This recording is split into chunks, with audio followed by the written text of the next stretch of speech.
Ya, Assalamualaikum warahmatullahi wabarakatuh. Perkenalkan, kami dari kelompok Kruskal. Pada kesempatan kali ini kami akan menjelaskan tentang materi matrix chain multiplication. Ya, sebelumnya ini adalah anggota kelompok kami. Perkenalkan dulu. Yang pertama Surya Negara, ada Miftah Farid, dan saya sendiri Yogi Wisesa. Kita mulai dari yang pertama, matrix chain multiplication ini apa? Matrix chain multiplication terdiri dari input, output, dan tujuannya. Inputnya adalah rangkaian matriks yang ingin dikalikan, bisa beberapa matriks. Outputnya hasil kali matriks, jadi perkalian matriks biasa sebetulnya. Tujuan algoritma adalah mempersingkat langkah yang diperlukan untuk mendapatkan output. Jadi menentukan matriks mana yang bisa dikali terlebih dahulu agar output bisa tercapai lebih cepat. Contohnya misalnya diketahui 3 buah matriks A, matriks B, dan matriks C. Nah, dari ketiga matriks ini, karena bersifat perkalian asosiatif pada matriks, bisa dibentuk perkalian misalnya yang pertama adalah A kali B dulu baru dikali C, atau yang kedua bisa B dikali C dulu baru A dikalikan dengan B kali C. Nah, asosiatif ini bisa menimbulkan waktu penyelesaian yang berbeda-beda setiap tergantung ukuran matriksnya. Ini ada pseudocode perkalian, jadi di sini bisa terlihat row dikali kolom seperti biasa, cara perhitungan matriks.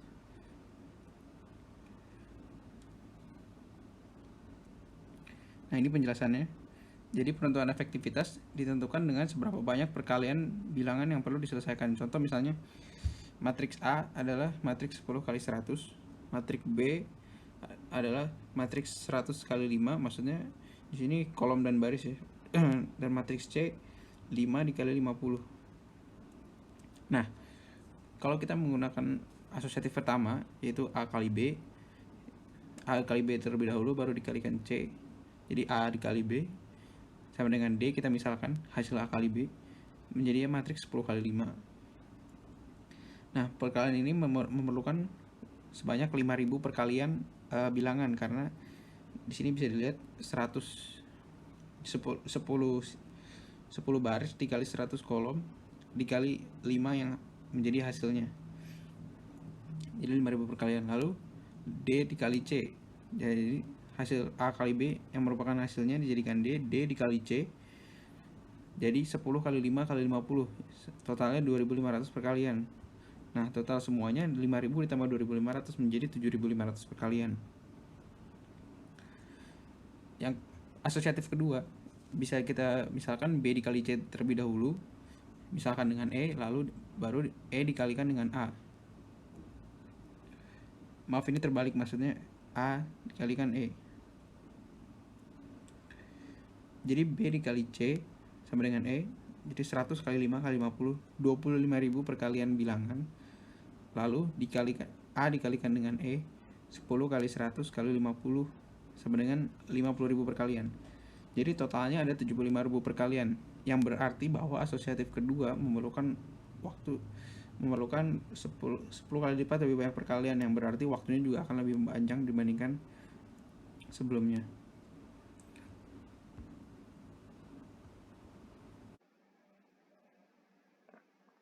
Saya Surya Negara akan melanjutkan penjelasan. Sekarang saya akan menjelaskan tentang struktur perkalian optimal. Nah, bentuk struktur perkalian yang optimal itu adalah memecahkan menjadi beberapa sub perkalian, memasangkan dengan yang optimal, dan mengkombinasikan pasangan perkalian dengan optimal. Lalu definisi secara rekursif nilai optimal larutan. Jadi biarkan MIJ menunjukkan jumlah minimum perkalian skalar yang diperlukan untuk, lalu hitung AI, J sama dengan AI kali AI tambah 1 AJ masalah penuh. Definisi rekursifnya adalah seperti ini. Jika I sama dengan J, maka M sama dengan 0. Dan jika I lebih kecil dari J, maka hasilnya akan seperti ini. Lalu MIJ sama dengan ini.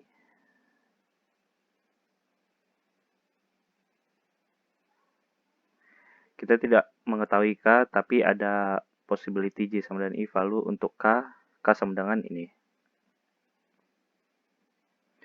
Kita juga cari optimal split dari ini SJ sama dengan K, di mana MIJ sama dengan MIK tambah MK tambah I, J tambah PI kurang 1 kali PK kali PJ.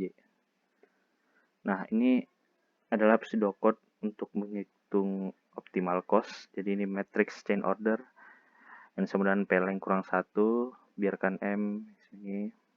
Untuk I sama dengan 1 sampai N, M-nya sama dengan 0. Untuk L sama dengan 2 sampai N, for I sama dengan 1 sampai N kurang 1 tambah 1, J sama dengan I tambah 1, tambah L kurang 1, MIJ sama dengan infinite. For K sama dengan I, to J kurang 1, Q adalah ini. Dan if Q lebih kecil dari MIJ, maka M ini sama dengan Q dan S sama dengan K. Ya, kemudian akan dilanjutkan penjelasannya oleh teman saya, Farid.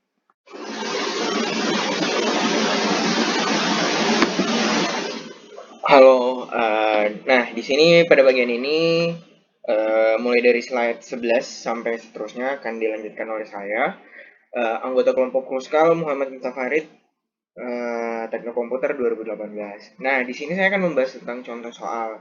Nah, di sini kita sudah diberikan soal. Nah, di soal ini kita itu ditanya tentang optimal cost dari matriks yang diberikan ini. Nah, kurang lebih sudah disederhanakan menjadi seperti ini. Dapat dilihat. Nah, kemudian ini adalah tabel M dan S yang dihitung oleh matriks chain order untuk N sama dengan 6. Dapat dilihat, dari A1 dikalikan dengan A2 akan menghasilkan ini juga akan menghasilkan ini begitu seterusnya. Nah, kurang lebih polanya itu seperti ini. Nah, kemudian kita akan menjabarkan satu persatu. Nah, di mana pada bagian pertama kita itu akan menghitung kita akan menghitung satu persatu optimal cost yang kira-kira ada dari soal tersebut. Nah, di sini yang pertama itu M indeks kedua, 2 ditambah dengan M 3,5 kemudian ditambah dengan P1 kali P2 kali P5. Nah, M 2,2 itu diketahui 0, M 3,5 itu 2500 ditambah dengan P1, P2 dan P5-nya dan menghasilkan seperti ini. Begitu juga seterusnya M 2,3 ditambah M 4,5 ditambah P1 kali P3 dikali dengan P5, hasilnya kurang lebih seperti ini. Nah, untuk selanjutnya M 2,4 ditambah M 5,5 ditambah P1 dikali P4 dikali P5 sama dengan ya kurang lebih seperti ini. Dapat dilihat dari ketiga hasil di sini, kita mengetahui bahwa nilai 7125 adalah nilai yang paling minimum. Nah, kurang lebih jawabannya seperti ini. Jadi untuk membuat solusi optimal, pertama itu matrix chain order itu menentukan hashnya optimal jika dia itu scalar, molds atau add. Diperlukan untuk menghitung produk rantai matrix seperti yang tadi. Itu tidak secara langsung menunjukkan cara melipat gandakan matrix. Jadi itu adalah untuk menentukan biaya solusi optimal dan itu tidak menunjukkan bagaimana cara mendapatkan optimal solution. Nah, setiap entry S, I, J menyimpan nilai dari K. Final matrix multiplication di dalam menghitung A1 sampai dengan AN yang optimal adalah kurang lebih seperti ini. Nah, ini ada animasi di mana kurang lebih bagaimana matrix chain multiplication itu berjalan. Dapat kita lihat seperti ini. Pertama dia akan mulai dari indeks yang ini, kemudian ini. Jadi n indeksnya itu mengarah ke sini, ini mengarah ke sini. Seperti itu dapat dilihat. Nah, mungkin itu saja dari kelompok kami. Lebih dan kurangnya mohon dimaafkan. Wassalamualaikum warahmatullahi wabarakatuh.